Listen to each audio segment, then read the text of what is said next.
Hey, good afternoon, ladies and gentlemen. Welcome to our MHS Genesis Townhall. Today we are privileged to have Brigadier General Clinton Murray, BAMC Commanding General, and Command Sergeant Major Thurman Reynolds with us in the auditorium. On the stage is our distinguished panel of experts, to include Colonel Heather Yoon, Deputy Commander for Medical Service and an infectious disease physician, Colonel Patrick Osborne, one of our leads for BAMC's MHS Genesis implementation and physician lead, as well as Mr. Thomas Davis, our patient portal champion.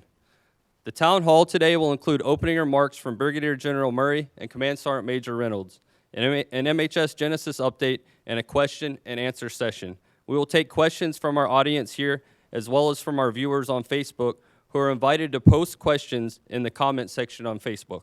Throughout the session, I will also share pre-submitted questions. Thank you to everyone who took the time to submit.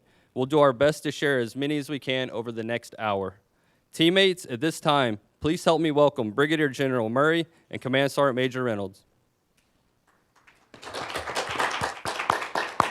thanks. It's great to be here and have another opportunity to talk about MHS Genesis. I think it's gone really well. I actually just came back from leave. My wife and I, we celebrated our 30th anniversary and took about 6 days to take a knee, so really encouraging folks to do that. It's really important. But while we were on leave, sort of celebrating our anniversary, we sort of talked about how lucky we were to be at BAMC. You know, as you know, I was here for 18 straight years and left for a bit and then came back. But to come back is so special because it's all about the people. It's all about our patients and it's all about each other. And really, we do an amazing job of working through that space and supporting each other. Whether you look at the COVID-19 pandemic, we're just now coming out of another surge. We roll out an MHS Genesis during the middle of a surge where we're averaging 300 patients a week, a day during that week that we first rolled it out. Or we weather another winter 2-day cold versus a week cold. And it's just the amazing amount of resiliency we have in this institution, which is incredibly impressive. But because we have so much resiliency and we are so busy, we also burn through that resiliency, which is one of the reasons I took that 6 days of leave, really to try to take a knee and to rebalance and then just come back really motivated as we move forward. And hopefully you're all thinking about doing the same thing, making sure you're taking care of yourselves and each other. But thank you for this opportunity to be here today, sort of tell our story from an MHS Genesis standpoint and go from there. So, sorry, Major. Yeah, thank you, sir. You're always tough to follow, but I just personally want to, say a huge thank you to our teammates that are in the audience here in person, and to our team members that are viewing this virtually. Just extremely proud of the work that you do for Team BAMC and all that you do to help us be successful as an organization. And today's town hall being about MHS Genesis, wow, what a lot of work that went into the planning, coordination, and build up to our go live. The amount of resiliency that it took, the long hours and adversity, frustration that you all went through so that we could flip the switch, go live, and excel above expectations of those that were looking down in the end at our organization as we were moving into going live. You all were the ones that were instrumental in our success. We're well above glide path in comparison to previous rollouts and performing very well. And I couldn't be more proud of each and every single one of you. And so thank you for that. And you're right, sir, that did test our resiliency and probably, take some of that away from the team. And so as we move into March, the commander's put out his intent and guidance, included in his 180-day assessment, which I believe we've pushed out publicly throughout the organization. In there it mentions March as a kind of a reset month to get back to rebuilding some grit and resiliency. And so along with the commander, I empower our leaders throughout the organization and each one of our team members. Take advantage of that opportunity where you can to take a knee, take some leave, rejuvenate, do something that makes you feel good about being you, as long as it's legal, moral, and safe. So you can recharge your battery. So as we roll into the latter part of March, April, and towards that summer rotations, we can start to get back to some of our readiness requirements and rebuild, the things that we need to for readiness. And continue to sustain our movement forward, moving back to 100% capacity for our patient care mission. Again, thank you for what you all do. That's all I got. Over to you for questions. Over to you.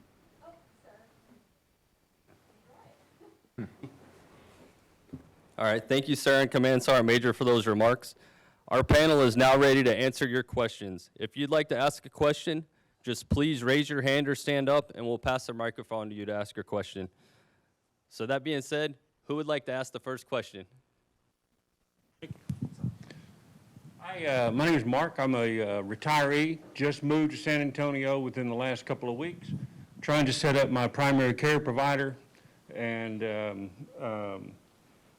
set my initial appointments and such. And so when I did that, I call in to the local appointment line. I've waited for hours, never got to talk to anybody. That's the appointment line on the phone is obviously not working. Lots of music, lots of information that doesn't apply to me, but still didn't get an appointment. The primary care provider, I worked on that for 3 or 4 days, finally got that done through Humana, not through anything on the website. So my question for you here on the website here is probably directed best to the patient portal champion. I guess that's you. Yes, sir. I can tell you that my user experience is, I'm not very enthusiastic about my user experience. When I look up primary care provider in the search terms, nothing there. When I look up appointments, nothing there. There's lots of information about a lot of things that I don't care about that I'm sure are very important to a lot of people. But I'm just trying to get medical care for my wife and myself through the Tricare avenue. Okay. What is being done, if anything, if you know about that problem, to fix that, make that an easy link to get my appointments, and what is being done on this phone line? That's just completely unacceptable. So the phone line over at the CAMO, our central appointment office, that's something that we can certainly take back, right? Like, I have not heard that particular complaint through the patient portal channels, right? That is where the actually where the patient portal can actually help out. Do you have an account? Have you been able to successfully log in to the portal? I was finally able to log in through some DS logon. Yes, sir. That's the proper way. Ducks and mountains. Right. Been going back and identifying jets and buses. It's a frustrating task. Right. Okay. When I compared that to my civilian care that I was getting in my prior residence, Okay. I logged on with my password, and I have access to all my medical records, appointments, and televisits all in one fell swoop, and I'm done in 2 minutes. Okay. Well, and that's certainly what we hope the portal is going to be for all of our patients. That's what it's intended to be, right? It shouldn't be hard. We can help. We've set up an email address for general questions that I would like you to send me a direct email to, okay? And I can work with you offline on that. Great. And I can kind of walk you through some of that stuff. It is a learning challenge. Finding your PCM is really just knowing how we sort of named it. So let's say that your primary care manager is at BAMC, and you were trying to find them. You would just simply type in BAMC, and then you need to know what clinic that you're assigned to. So let's say it's Schertz. You would type in BAMC, Schertz, family medicine, and all the doctors are going to start populating for you. But you have to know that, right? And so we know that's one of the challenges, right? And so, but it's literally BAMC for BAMC. It's Lackland, WASC if you're over at Lackland, and then it's Randolph if you're out at Randolph. So we thought about it when we were doing the naming convention, because this patient portal differs from Tricare Online if you were a user of that. I'm not sure if you were or not, but that directed you to your primary care team, and that's the only team that you could see. With this portal, you can see everything. So it's a challenge. And so we're actually working on a reference list that we want to publish that will show you what we named everything. And so we'll post that, and I think that's going to help a lot. But we can post that address for you to send your message to. I think we have a slide that we're going to post online. If not, see me right after this meeting, and I'll share that with you. Okay? Yeah, thank you. And Tom, there's a couple other questions. What can they still do on Tricare Online on the website? Because the records are still there, I believe, and what else can they do? Yes, sir. So when we crossed over from Tricare Online to the new patient portal, not everything transferred over. Basically, all of your health records, all your clinical notes, your labs, your radiology is still on Tricare Online. That did not cross over. So the only thing that crossed over were your shots and your allergies and your current meds, okay? And so, but from this point forward, when a patient is seen after 22 January, all of those visits will be captured on the portal. So if they had any radiology, they had any labs done after 22 January, they'll see it on the portal. They're working on one day, all that will migrate over to the patient portal. But right now, we have to maintain the two systems. So if you're looking for old health data, you would go to Tricare Online, and you still have access to that site. Nothing changed. And if you're looking for your new data, it's on the new portal.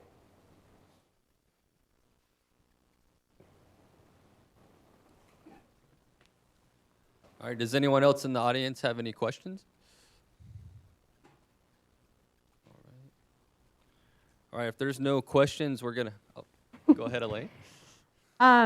I just want to say thank you to our Facebook watchers. They're hanging in there, and we really appreciate them. There's closed captioning on there, and we are getting some questions, and we're going to post the responses as well as post the recording after.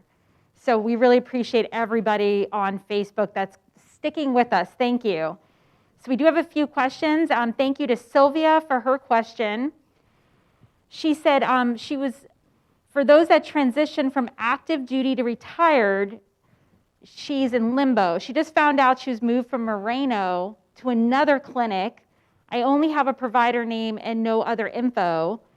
She wasn't sent a letter that she was switched and was told to call the 800 number, but that the wait was very long. So I guess maybe she's looking to find out where she can find more information. So was she trying to find who her primary care manager is? You think that's the question? I guess just additional information. That's, yeah. Right, so she should have received that in the mail, right? She should have been notified of that, but she can contact Humana Military to confirm who her primary care manager is. Again, yes, we got somebody back in the audience there. Has a mic. I think Maria might have some better information on that particular topic.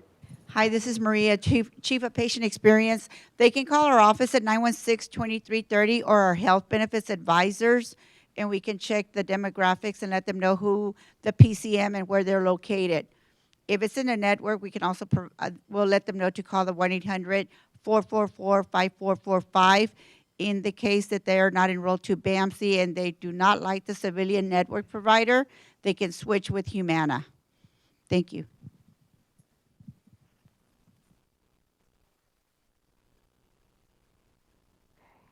Thank you, Maria.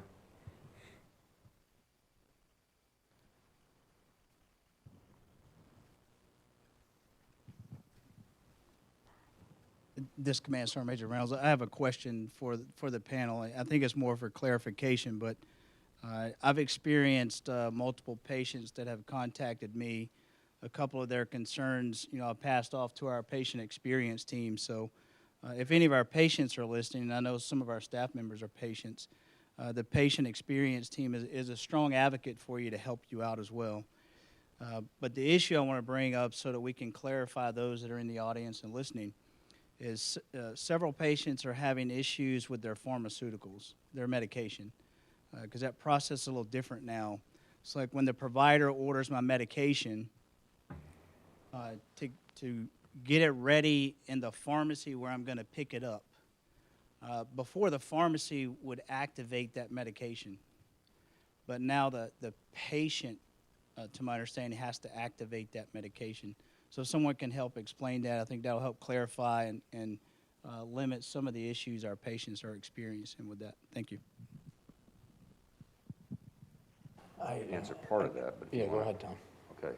So there has been some changes with the pharmacy, especially as we rolled out with Genesis. We actually put together a slide. Unfortunately, we're not able to display it here, but we will post it with some pharmacy tips, specifically to the activation piece of it. There is a phone number that patients can call, and I know it's option 6, but I can't recall the 1-800 number. But there's a number that you can call locally, and then you can activate your prescription before you go to the pharmacy, and then they'll text you or email you whenever the prescription is ready to actually be picked up. There's also some issues with the patient portal, right? Like, so on Tricare Online, you used to be able to go on there and you could refill. And with the new patient portal, you can only renew your prescription. So that's a significant difference. However, if you had active medications prior to us going live on 22 January, those are still on Tricare Online, and you can still do your refills for up to 1 year on your active meds that you had prior to us going live. Now, if you got a medication after 22 January, then that's going to be on the portal, and you'll have to phone in your refills. And we have that number on that slide as well. And then the last point about that, if I recall right from the slide, is that so what they've done with the rollout of Genesis is they've instituted a drop-off method. So you can drop off your prescription with the pharmacy. Instead of like calling it in, you can just drop it off. If you drop off your medication prior to noon, it will be ready that afternoon by 1400. Unfortunately, if you drop it off after noon, it won't be ready until the next day at 10 o'clock. So my recommendation, if you can, if I'm the consumer, is I would try that activation number, and then they'll text me when my med's ready, and then I can go to the pharmacy and actually pick it up. I hope that helps. Sorry, Major. The other thing that I would add on to that is that with MHS Genesis, it's easier now for providers to put prescriptions into network pharmacies as well as mail order pharmacy, which a lot of patients find really convenient. So we have seen this new activation process be confusing to a lot of people, and it's a little different. Like at the 59th, it's not exactly the same process we're having at BAMC right now. And we've seen pharmacy wait times and all of that, just like everything else. Since Go Live, everyone's been learning new processes. So just want to make sure everybody's aware that we do have other ways of getting prescriptions taken care of.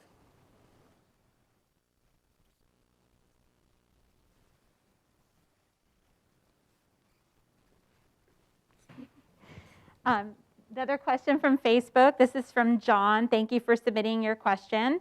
He's just curious. He said his Tricare portal account has not totally integrated together with Genesis. Only a partial record is showing on MHS Genesis, and he's just wondering, is that normal? Yeah, so that may go back to what I answered first, that not everything is going to cross over. And so I would recommend that he log back into Tricare Online and see if the missing records that he's trying to find are there. If it's something that's been recent, and it's something that we can take a look at and try to figure out what happened to his record. So if he's got some more specific information he can share, like what particularly he's not crossing over, but again, the things that did not cross over are any of his notes or any of his radiology or any of the labs. Okay, we'll find out.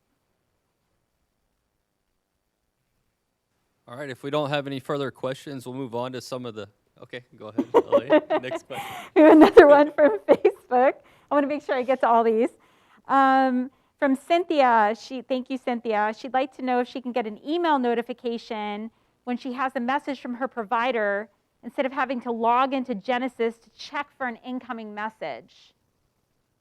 So that's a known issue that's being worked. Right now, we actually have a due out with DHA, and they're looking into that. There is we think that there may be something that the patient can opt into or opt out of, but I was tracking originally that there was no message notification. So under Tricare Online, when you got a message, depending on what you had in the system, you either got a text or you got an email telling you that you had a message from your provider. And so what we're hearing now is that patients are not getting that, right? So they don't know when to check for messages. That can be a problem, especially if we're the ones that started the communication, right? So I have a due out. We'll have a definitive answer on that, but that's being tracked at the highest levels to, to try to figure out. And so if there is a way that a patient can turn that on themselves, then that's something that we definitely want to get out there. Because I've heard mixed bag on that. Somebody told me the other day that they got a notification. So I think there's a way. We just need to figure out what that is. And even the solution owner at DHA wasn't sure what that was. So sorry, I don't have a better answer at this time, but we're actually working on that issue. Okay, and then Tamika asked, she said in the new system in the portal, the PCM for her, the primary care manager that's listed is incorrect, and she cannot select her base for appointments, and she just wants to know how to get that fixed. Okay, so she can send a message to me on that email address, send me her DOD ID number, and I'll pull her up in the system. And typically when we do that for the first time, that refreshes the patient's information, and it'll update their PCM, and then I can notify her to go back in and check that. And that's worked by and large for about 90% of the people that are where their PCM is showing wrong in the system. So what has to happen is not everything crossed over when we first went over. So when the patient comes in for their first visit and we pull them up for the first time, that causes the refresh. And then a lot of their information like next of kin, emergency contacts, PCM, all gets updated. And so it's a little frustrating for patients when they go out there and they say, hey, my PCM is wrong, I'm seeing it wrong. So I'm fielding a lot of emails coming to me saying, hey, my PCM is wrong. It's an easy fix. I can usually fix it in about 5 minutes. Awesome, thank you. We'll pass that on. Okay. I don't want to steal the thunder, so if there's anybody from the audience, I'll defer to them. Then I'm going to ask a question for Dawn. Dawn asks, when will Genesis Patient Portal allow for local appointment booking? Yeah, so that we actually turned off, and actually a lot of MTFs that rolled out Genesis have that booking feature turned off. So there's a few features of it that make it difficult for us to roll out when we first start, mainly because we can't direct the patients to their primary care manager team. Again, when you log in there, you can see patients you can see appointments across the enterprise. And so it leads to patients booking into the wrong clinics. We've even had patients booking into at other posts or other bases, thinking that they were on the right team, or patients booking into appointments here from out of town. And so it's a known issue. Again, what they're working on is a relationship where a physician can establish a portal relationship with their patient, and then that will limit the patient to only seeing the appointments for their team. We don't have an estimated date of when that's going to come out. What we may roll out here at BAMC is some limited booking to kind of test it out, but we're actually researching that now and trying to figure out where the best place would be. So long story short, it's coming. It's just not available right now. It is a feature that we can turn on when we're ready to actually do it. And we know that people want it. We want it because we're also a consumer. I used to go online. I would book my appointments using Tricare Online, so I miss it. And so I'm an advocate for it, and we're doing everything that we can to get that direct appointing back online. This question, we're going to give Mr. Davis, I think, a break. Maybe we'll turn over to Colonel Yoon or Colonel Osborne for a minute. Karen asks, will the visitation policy change soon since COVID cases are decreasing? Yes, I can take that. So we've changed our visitation policy. I lose track of how many times really since the beginning of the pandemic.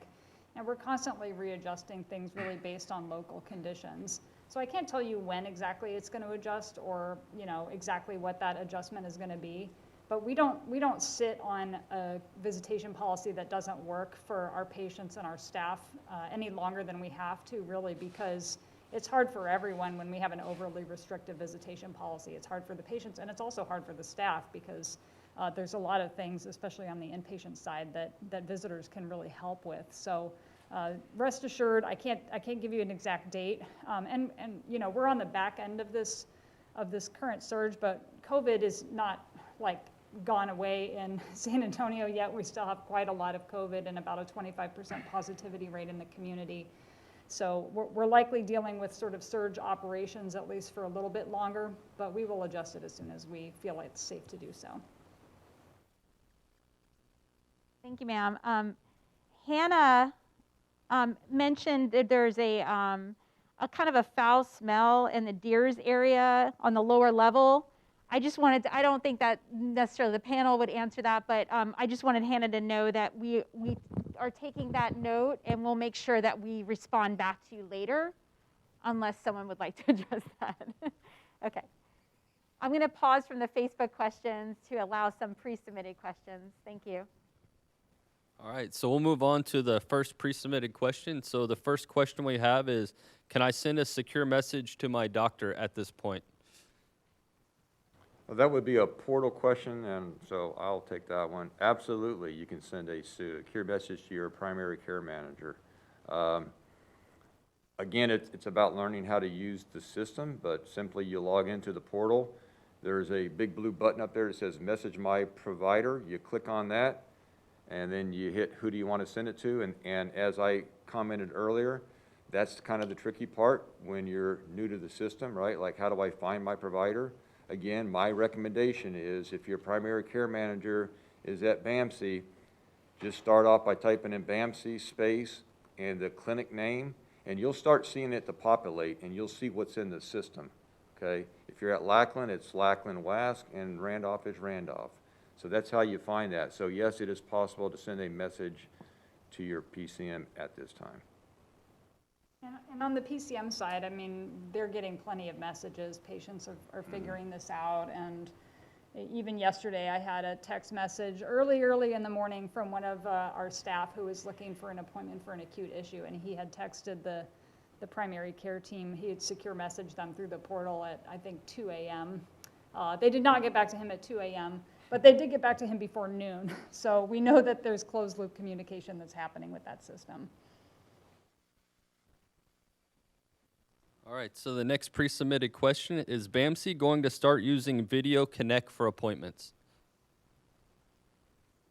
The short answer on this is yes. I think we're all really excited to have a built-in telehealth platform really that is designed for that and really designed for what we sort of envision optimal virtual health being for our patients, meaning that you know, we can do this really from anywhere that we have Genesis access, and you, the patient, can also do it from anywhere that you have access to the portal, which really could be on your cell phone. We're in the process of getting our staff trained. Our virtual medical center here has some experience with this and is in the process of training our staff. And then as we iron out all of our schedules and templates for the upcoming months, the intent really is to bake in some virtual health appointments into those templates such that that access can be given, because I think, you know, we've demonstrated really in the last couple of years with COVID conditions just how valuable virtual health appointments are, not just for one specialty or another, but really across the gamut and for lots of types of primary care visits. And so we're really looking forward to having this capability. And we will certainly promote it a lot as we get to that point of like, okay, now it's time we're really doing this. We will be sure and let everyone know. All right, thank you, Colonel Yoon. So the next question, when will I be able to refill my medications online again? So that's a good question. We don't have a date on that. I spoke to the chief of pharmacy the other day, and unfortunately right now, we know that that we want to bring it back. It's out of our hands here locally. That's an enterprise-wide solution. And so they're working on it to bring that back, and I think everybody's looking forward to that. But as I mentioned earlier, in the interim, yeah, I mean, you might as well be honest about it, right? It's kind of a step back from what we had with Tricare Online, but we have a very robust audio care system that you can just call the number and refill your prescriptions on there and still pick where you want to pick them up at. So unfortunately, that's our system right now, and hopefully we'll see the refill capability come back to the portal soon. And Tom, for Express Scripts, if you have it in through there, you can refill through their app, correct? Absolutely, yes. Thank you to everybody who continues to post on Facebook. We really appreciate you. Karen asks, what if your PCM, primary care manager name, does not populate in the drop-down menu? Again, that's probably an update issue where we probably just need to gain her into the system for the first time, so she wants to contact me on that email address. I will try that for her. That's the easiest thing to try first, and if that doesn't work, then I'll direct her to other sources that can probably help. Okay, we'll make sure that email is, I know, it sounds like a broken record, but that's really kind of the thing for that, yeah. we'll make sure we post that in the comments. It's working, yeah. A few people asked, when will all the medical records populate into Genesis? Yeah, so we're anxious for that too. We don't have an end date on that. Again, that's another enterprise-wide solution that we're all anxiously waiting for. We don't have that end date yet. But I would imagine it's not going to be anytime soon. But as you can imagine, once we finish rolling out Genesis and the DOD is 100% on Genesis, the impetus to get those records moved over from Tricare Online to the patient portal is going to increase, right? So, but while we still have the two systems, we still have the two databases, but eventually I've been told that the records will cross over. We just don't have that date yet, sorry. Thank you. One more from Facebook, and then I'll turn it back to you, Major Wyatt. Don asks, when is access predicted to return to normal or near normal? Appointments are now more than a month out for primary care, and wait times on the calls are 45 minutes and up. So I can take that. The call wait time thing, I think, is a separate issue. So I think that's one that we heard about early in the transition after go live with Camo, really as they were learning the system just like everybody else was. I haven't heard that their wait times continue to be so long, but I'll look into that. As far as access, you know, we built in sort of a graduated ramp back up to 100% capacity for appointments over the next couple of months, going to 75% generally speaking around next week, and then up to 100% about 4 weeks later. There's some wiggle room in that, and a lot of clinics are really leaning forward because they've learned the system a little bit more quickly, they feel comfortable. So a lot of that extra is being managed with walk-in appointments right now. So if you have an acute issue or you have something that really can't wait until the next scheduled appointment out a month from now, it's still worth messaging the provider about because depending on the issue, they can get you in sooner on a walk-in basis. Ma'am, just to follow on, Shannon mentioned she was unable to book appointments into the internal medicine clinic due to templates, so maybe you could touch on that as well. Sure, so a lot of the templates have changed, for one thing. Many clinics had sort of arrangements of their templates in different fashions before the go live that are standardized really under DHA. And then there were quite a number of issues in a variety of clinics with the templates crossing over after go live. And a large number of people have spent a lot of time on fixing those templates and trying to make sure that the schedules line up with something that's appropriate for patient care. So some of the clinics, even for a while, have not had Camo booking into them because they were in the process of fixing those templates. And in those cases, the best way to arrange an appointment is messaging those providers in those clinics about when is the next available appointment. So internal medicine clinic was one that had a number of template-related issues, and we're grateful for the team that has been spending a lot of time really digging into this, trying to get all of that fixed as quickly as possible.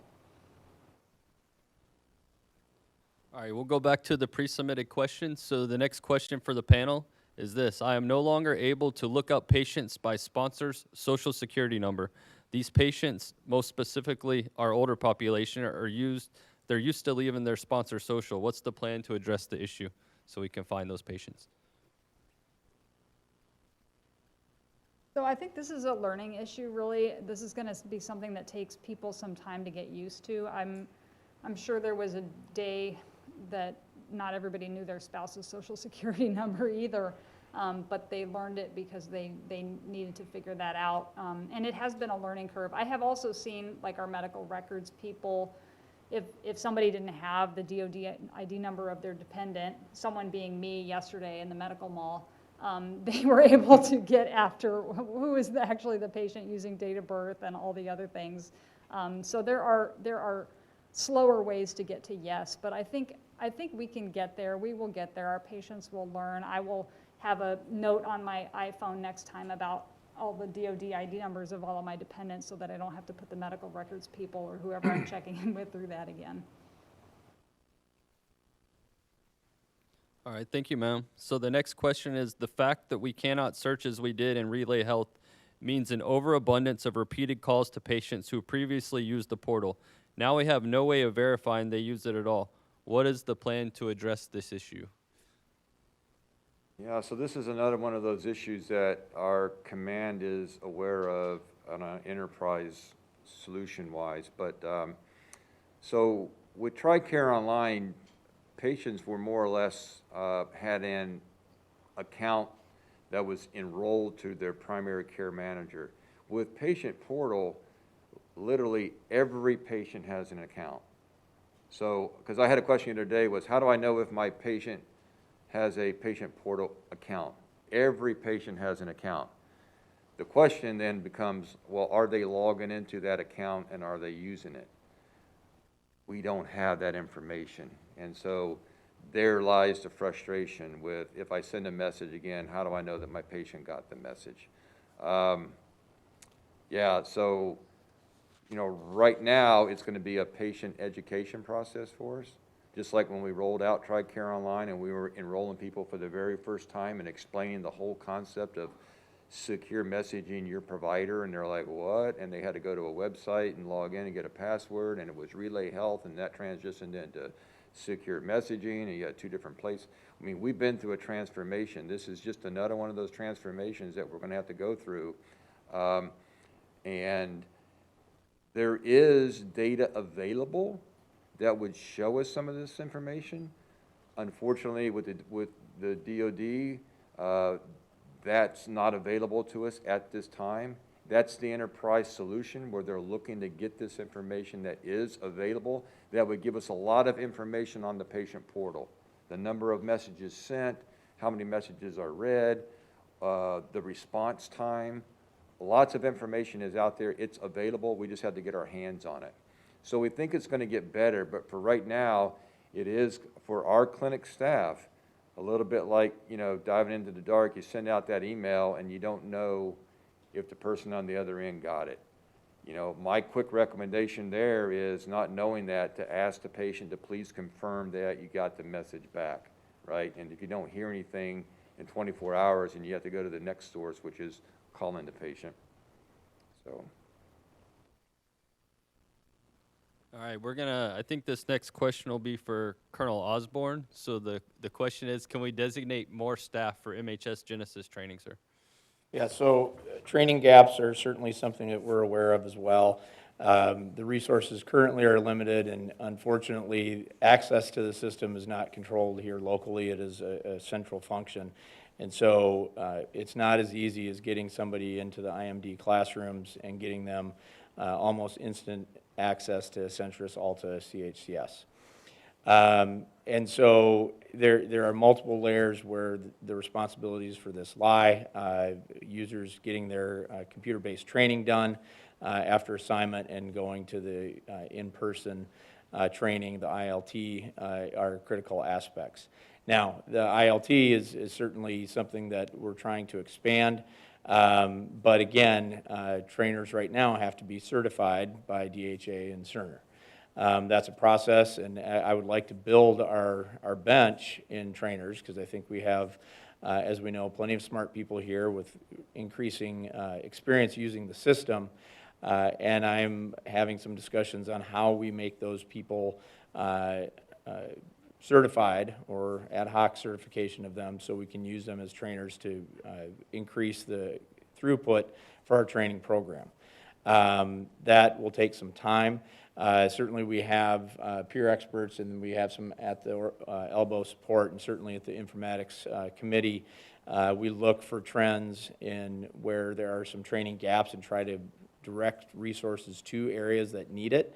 But to get everybody through, to get access and get that initial training done, that is a little bit of a choke point right now that we're looking to improve.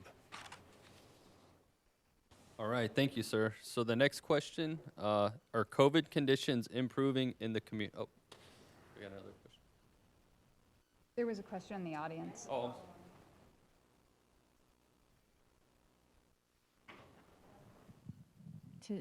To Dr. Osborne, with regards to the training answer, are you prioritizing who may get that? So like one of the issues I heard about is GME. So the GMEs are coming in, and it's, they can't get access to the medical record for weeks and weeks and weeks, and that of course impacts training. And then with the PCS cycle coming up in the summer, so I was just curious if you had, if it was prioritized at this point, or if that's part of the plan. Yeah, absolutely. So we have lots of students that come through, and actually I have a call this afternoon where hopefully we're going to cement a list of people that only have to do the computer-based training and they have access. I don't need a medical student here for only a month who gets their training complete in week 2 and then finally gets access to the system. That does not give them a chance to show it. They have to audition, if you will, for a residency program or contribute to the team. So that's one part of it. I have asked each of the departments to be looking forward to when they have known boluses of students or trainees coming through. This summer with new interns coming in, we know who those interns are now, and so I've asked people to provide that list of what they have as a training need and get that to us by 1 April so we can build classrooms around that GME need. Luckily, our interns typically get here very early in June, so we will have some slop time to get that training done and hopefully have it fully in place for 1 July when they actually start.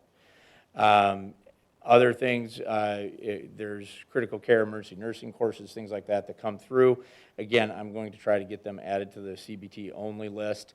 But again, I have asked the departments that own these regular training classes to get us that demand signal so we can appropriately dole out our resources. Other than that, we have a backlog of people that are currently using the system that we're trying to take some at-the-elbow trainers out and say, yes, you're good to go. ILT is complete without having to stick them in a 3-day course in a classroom, okay? My primary focus for training at this point is to get people who are new hires, new PCSs, new contractors, who have no access to the system, who have no experience in the system. Those are ones that I need to put through the full training as we have it right now. And so we're trying to prioritize that, and I encourage everybody that, we keep hearing that there are contractors or civilians or even military who, are here, don't have access, can't do anything, we're paying them, we're having them sit around, whatever it might be. We need specifics on that so I can bump them up at the priority list. Somebody who is able to work but may not have completed all the check boxes, I can move them down in favor of giving somebody access to get them to work primarily. We just need to know those ones, and we need to plan ahead, and I need everybody's help in doing that.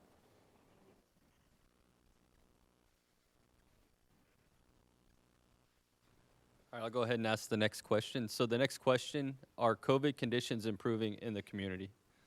Yes, I can take that one. Yes, COVID conditions are improving. I think a couple of things that are worth noting while I unpack that question is that COVID conditions are not irrespective of human behavior. So I think there's sort of this conflation that we see sometimes where, you know, the tide comes in, the tide goes out. We move our beach chairs when the tide comes in and we put them back when the tide goes out. That's not really how COVID surges work, obviously. COVID surges have a lot to do with the kinds of precautions that we're all taking to avoid COVID transmission. So COVID cases are decreasing, thankfully. COVID inpatient numbers are going down, thankfully. The COVID positivity rate, as I mentioned earlier, in the community is still about 25%, which is down from about a high of 40%-ish in the community. It's worth noting that a 25% positivity rate is still super high, and it's about as high as it ever was in any of the previous surges. So yes, thankfully the COVID cases are going down. I'm feeling optimistic that, you know, a few weeks from now I can think about doing some things that I didn't do at all in December or January. But it's not quite time to take your foot off the brakes yet with regard to COVID transmission. And we're still really encouraging people to mask up and get your vaccine, get boosted if you haven't already. Thank you, ma'am. Any other questions from the audience right now?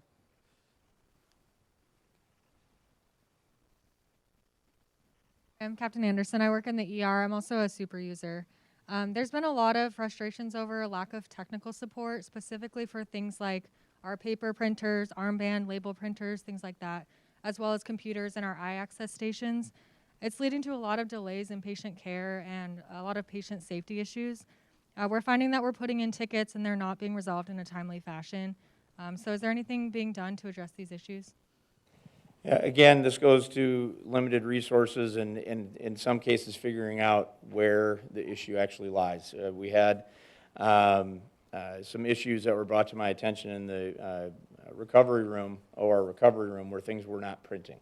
And that's very easy to say, well, that's an IMD thing. It's, you know, that should connect, right? Apparently that's not the case.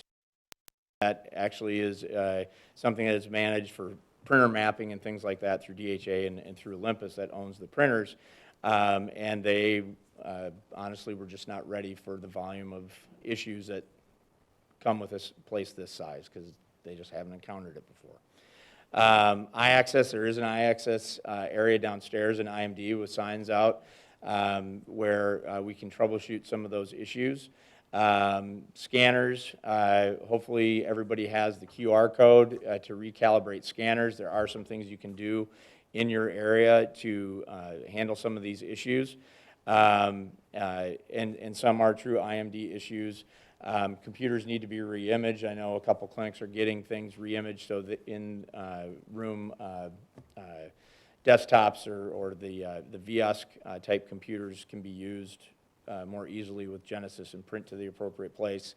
But some of those are just, you know, a backlog of things. Certainly we don't want to have any patient care stoppages, so those need to be escalated, and I'm happy to engage individually on those if need be. But it all really starts with, is there a training issue that we can fix on how to realign a printer, how to recalibrate a scanner, and then is it a local problem that we can fix, and then something that's central.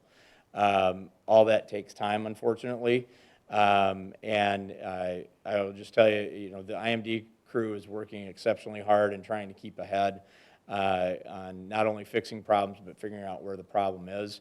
And the ticket issue, unfortunately, my answer to tickets not getting resolved or coming back as resolved with no apparent resolution, that's kind of the status quo in sustainment in many cases. So be persistent and certainly elevate that through Colonel Bothwell in your guys' case if there are continued issues that are not getting the traction that they need. That's the best I can give you at this point. I would also just add that not a day goes by in the command suite that the words printer, scanner, crash, like these words come out of our mouths in CCR1 every day because everybody still is very much aware of how much this impacts patient care, how much it affects staff satisfaction, how much it impacts workflow. So, you know, the first few days of Go Live, those were, you know, some of the the more minor issues, right? Somebody's printer won't connect, and we had bigger fish to fry, maybe with some workflow that nobody can figure out how to get labs entered on the inpatient side or something like that. But at this point with Genesis, what we're talking about every day is training requirements that have to get done and how to make sure the staff can get trained so they can do their jobs. And then this equipment issues with printers and scanners. So we haven't forgotten. There are about 1,000 tickets, I think, that are out there, you know, that they're just one by one gonna have to get cleaned up. And then stuff will happen. Sometimes something works one day and then the next day you come in and it's inexplicably not working again. So I think all of us acknowledge how frustrating this is, and we're still in it to win it, and we're trying to bite off one bite at a time of this giant printer scanner equipment elephant. But thanks for your question.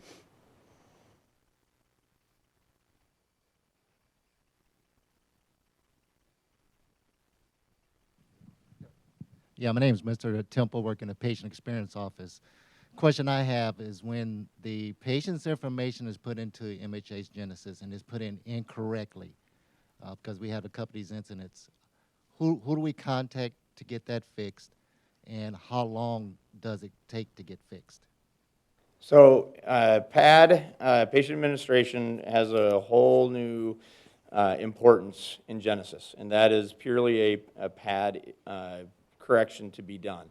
The care team knows how to get, there's a specific message pool to get a hold of PAD for these kinds of issues. So the care team should be able to forward that up to get fixed.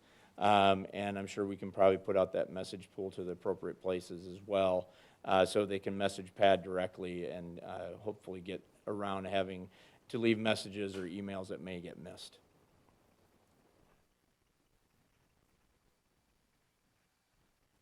The reason why I asked that question, sir, because their PAD is sending them to us.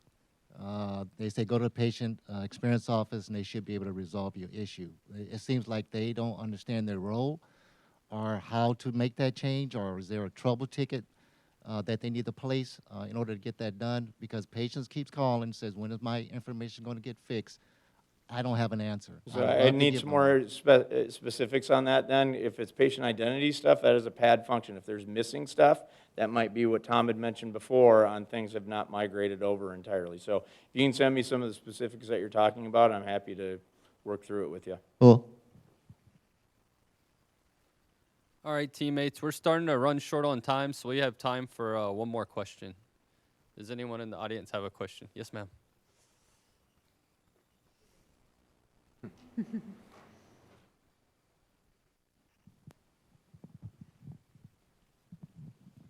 Some of the things we've noticed on the inpatient, can you hear me? On the inpatient side is that there are some BAMC policies that were tied to a centrist as far as workflow, and now the workflow can be completely different in MHS Genesis.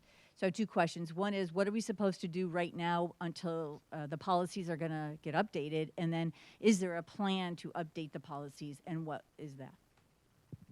I think that's probably largely an MSEC question. I know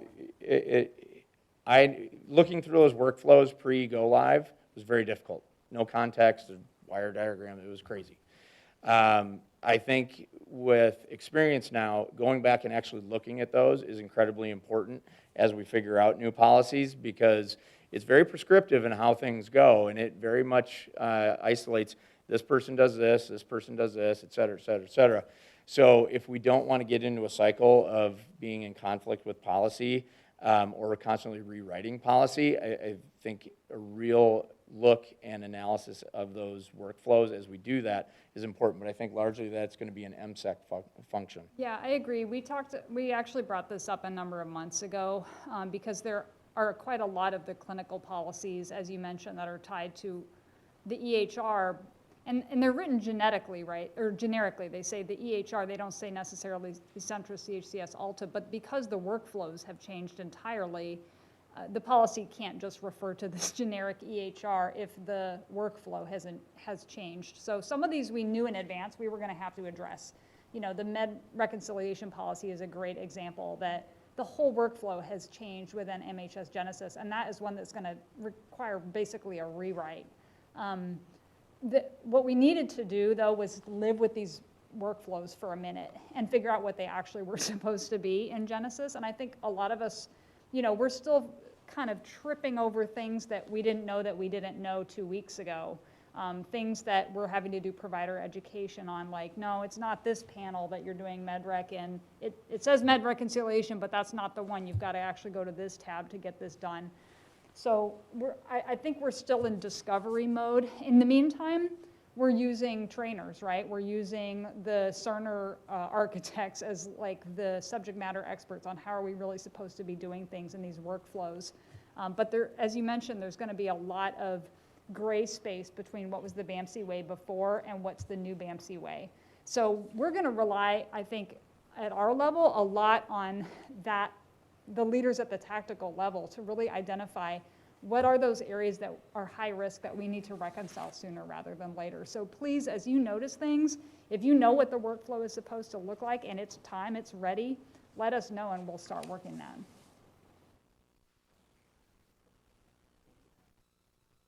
Last Facebook question, because everybody was so patient online, which we, again, really appreciate everybody. And we are going to post this after. One real quick good comment. Sylvia, thank you. She said, I've appreciated the leadership and transparency and proactiveness you've taken from the get-go. We'll continue to be more patient while it all smooths out. So thank you, Sylvia. It's nice to hear kind words. And Anita asks, is the charting going to be reviewed? I feel like it is hard to find current orders. I think that's probably a training issue. Certainly there's a way for inpatient, there's, if you click on orders on the left side of the screen, and everybody's view is going to be a little bit different. Physician view is going to be different than a nursing view. Do you look in care company? There's all sorts of different ways. So I would encourage anybody who's having difficulty finding something, it most likely is there. It's not where you might expect it to be, but it will likely be there to find somebody, your peer expert that you know and love, that you keep close to your heart, or somebody else that's got some experience, and certainly funnel that up higher if there's continued issues. But usually that stuff is there. We just got to educate. Thank you, sir. So at this time, since we're out of time, I'd like to turn it over to Brigadier General Murray for closing comments. So I'm going to let Sergeant Major jump in first. Hey, thank you, sir. Hey, I just want to say thank you to the team again, and all those that had the courage to stand up and ask a question. That helps all of us gain clarity for those that aren't quite courageous enough to ask that question, but they're going through the same frustrations that you are. And then that creates some shared understanding throughout the facility, and the problem set that you're working through, it prevents it from someone else having to work through that same problem set, because we have a lot of that going on. There's a lot of people that are facing the same issues that some of you faced days ago because we didn't create that shared understanding throughout the organization. And so that's why we do these town halls. And so I encourage all of our team members that if you've worked through something and you've developed that TTP, please make sure you share that, push it up so that we can share that not only with our team, but there's other locations that are getting ready to go live. We want to share what we've worked through already and figured out with our brothers and sisters to our left and right, the other organizations that are going to go live. And so please, push those up. And again, thank you all for what you do for Team BAMC every day. Sir? So I just want to say the same thing. Thank you, right? Just thank you very much to the staff, to the patients for being patient. It is very challenging right now, and we freely admit it. I will tell you that if you go back to the 22nd, 23rd, and 24th, when we walked around during the days and nights, it was lots of frustration. I walked around last night. That frustration is very, very different. Now it's a little minute frustration nonetheless, but I do think we really are moving in the right direction.